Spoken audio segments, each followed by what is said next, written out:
It's Melissa, and I am here today interviewing Pam.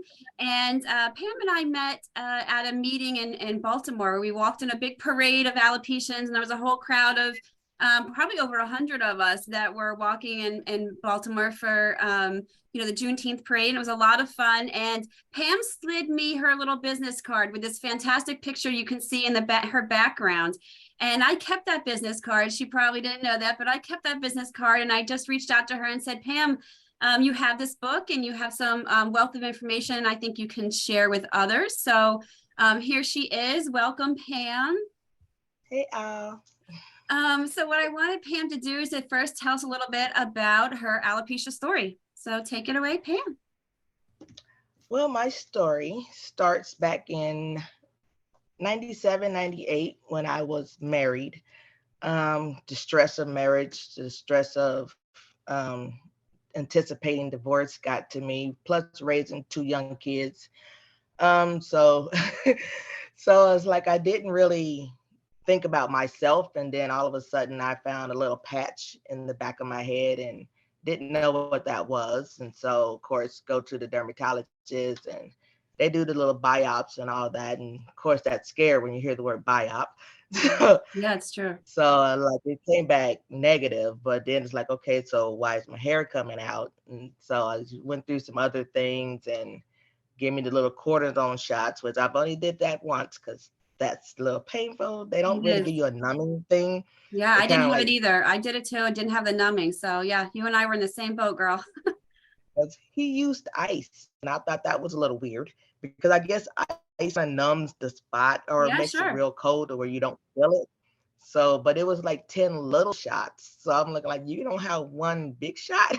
So Yeah. after that, I'm looking like, nah. But since I have cerebral dermatitis, that kind of helped. The cortisone shot helped my face. Oh, It didn't help fantastic. the spot. so, so Yeah. after a while, it's like it started coming out more, and I talked to my best friend who she's braids hair and stuff. So that's when I started doing weaves and wigs and learning more about weaves and wigs because I didn't know nothing. My brain was a wig gonna just fly off your head as soon as the wind blow, which ironically it didn't. So I Or thought you it was a walk little under a tree and maybe the whole thing just flings off. I don't know, something like that. true. And so now I've learned that they can stay on pretty tight. They I've do. actually went on a motorcycle once with just the wig, and I'm Rock looking. I on. called it wig testing. so, Nice. I love that. so it was pretty cool just to see your hair flowing in the wind compared to we don't have any. As long as it's not like flowing behind you, like on a trail, and you're like, you got to turn around. That's like a lot of money. Right.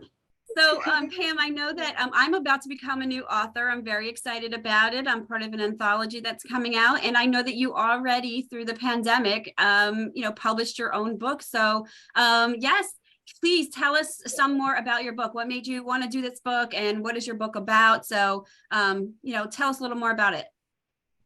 Actually, going through this process along with some other processes, being parenthood, wanting to be in love, and then of course in a healthy relationship, since I am a survivor of domestic violence, I decided to write it all down, and it kind of was therapy for me.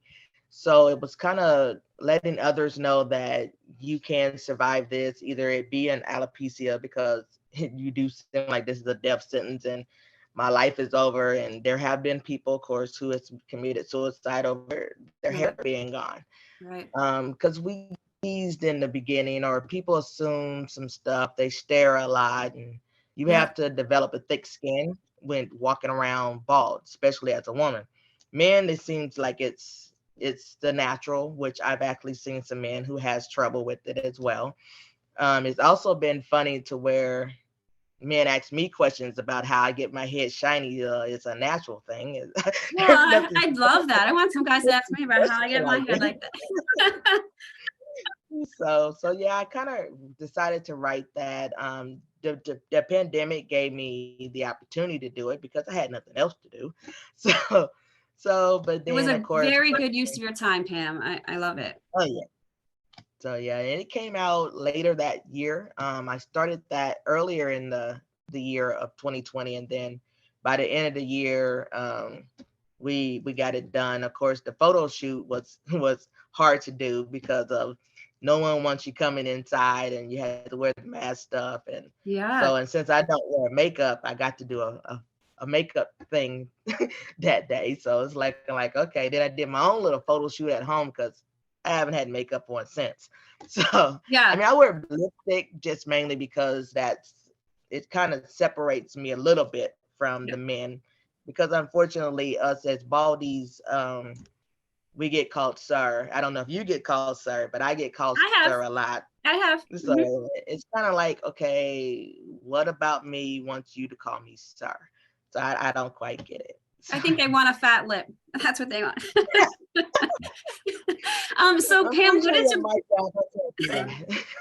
what is your book about? Like, what is the inside? What is the, what is the theme of your book?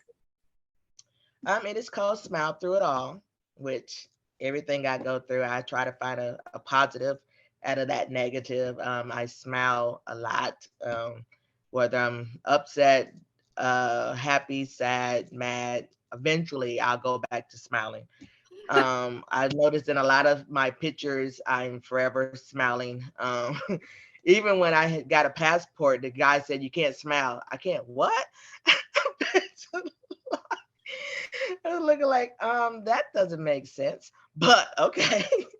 Yeah, I But love, it, that positive attitude, Pam, is what honestly I think a lot of people need. And I started Crowned with Alopecia for the same reason. I just wanted to share tips and tricks over the years that I've gathered from having alopecia for so long, and to be a positive spirit, which is why we connected. I think I just love that positive energy from you, and you're trying to share that with others. How do they be positive and take what I call, making something light from darkness.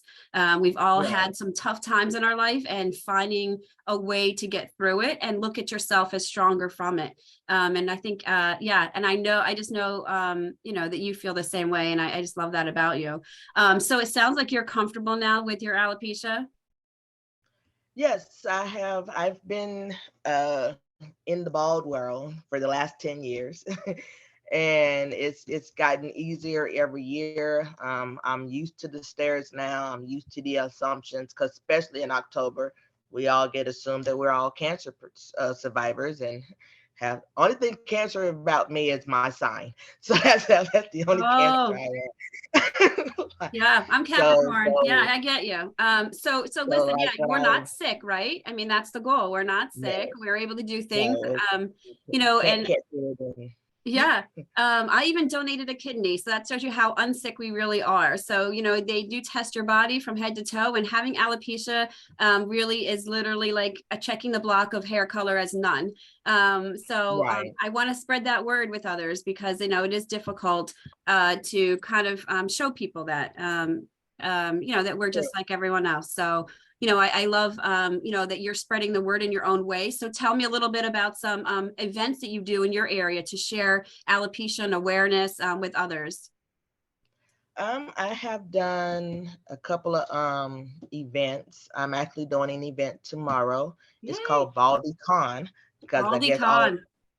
here in Georgia we have a lot of Dragon Con, Anime Con, a lot of cons. Got it. So whenever there's this is the first year that her name's Felicia, and she's putting on a Baldi Con. For us, it's anybody that's bald, but anybody can come. So you just pay your $50.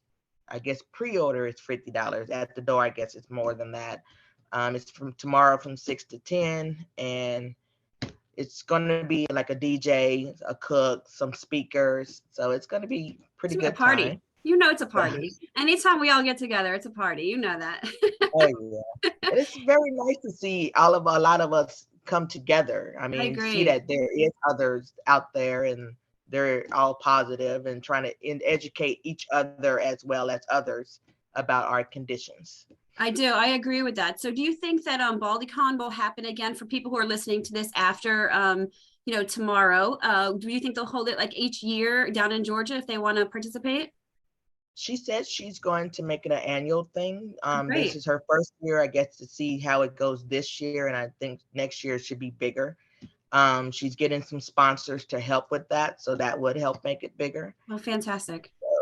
Yeah, I think the more of us that come together for these events, whether you and I met in Maryland, she's having this event in Georgia. There's lots of events going on all throughout the United States. So I just love when we all come together and we, support each other and just have a good time and just be ourselves, because that's what it's all about.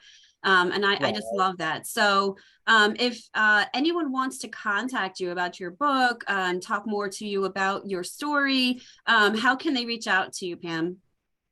My website for my book is smilethroughitall.org. I am on Facebook under Smile Through It All. I'm on Instagram under Smile Through It All 2020, ironically.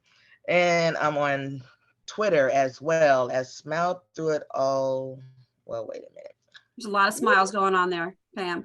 Yeah. They're going to remember your smile. See, there it is. You have a great smile. It's those cheeks, you got great cheeks. Thanks. So yeah, but I'm practically on everything. I keep hearing I should be on TikTok, but it's like when you hear about right. It's looking like I'm trying to get used to doing Facebook videos, let alone TikTok videos. Yeah, exactly. Well, I thank you for joining me today, Pam. And if I could ask you one last question before we go, and that's, what would you tell a new alopecian? What would you tell someone who was just diagnosed and found that patch as you did? And now that you've, come so far, what's the one thing you would share, ask someone to do? What's your advice? My advice is don't give up. Thoroughly find out what the patch is about. And ask questions. I mean, once the doctor diagnosed alopecia, it's not a death sentence. It's just information, and find out more about that word, because I didn't know what alopecia was. And a lot of people that I've noticed doesn't know what alopecia is, even though it's been around for a very long time. Yes. It's just a hair loss condition, but it just gets you to be more aware and to find other ways of walking around. I mean, I call a wig a hair hat. I mean, it got earrings now that I don't do the studs too much. I do the hoops. Unfortunately, at work I can't do the hoops, but but then I mean, I've loved hats now. I've have many different hats. Actually, when we met, you probably saw. I don't know if you saw me with the hat on, but I came down to the all white party with my hat on. Okay. All right. So education, you're saying, Pam. I think I agree with you, right? Education is the key, because it's less scary with the more you know, the more people you meet, really, reaching out to others, learning as much as you can, and to know that there's a whole alopecia community out there, like Pam and I, that are willing to support anyone. So thank you so much, Pam, for joining me today. It's really fun. You're very welcome. Bye, everyone.